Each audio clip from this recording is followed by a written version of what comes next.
في مقاومه انسولين ممكن ياخد ايه من الفيتامينات دي.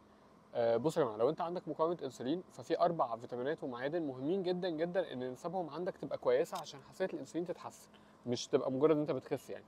فخلي الفيديو ده عندك وخدهم كلهم لو انت عندك مشكله فيهم. اول حاجه المغنيسيوم، كده كده لازم تاخده، هتاخد ستريت او جلايسينيت، هتاخد حبايه قبل النوم. المغنيسيوم ليه دور فعال جدا في تحسين حساسيه الانسولين واستجابه خلاياك انت للانسولين بتاعك انت، فده مهم جدا ناخد حبايه قبل النوم.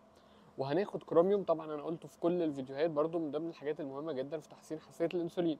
الزنك ده دور فعال في ان هو ينظم افراز الانسولين من البنكرياس بتاعتك، فده برضو حته مهمه جدا. طبعا لو عندك شعرك بيقع او ضوافرك بتتكسر فده من المهم قوي. وفيتامين د زي ما احنا كلنا عارفين برضو بيحسن حساسيه الانسولين، فممكن تاخده. فيتامين د بناخده مع الغداء عشان لازم وسط دهني، المغنيسيوم بناخده قبل النوم، والزنك برضو بناخده قبل النوم، الكروميوم بناخده قبل الوجبات، ممكن تاخده قبل الفطار او قبل الغداء.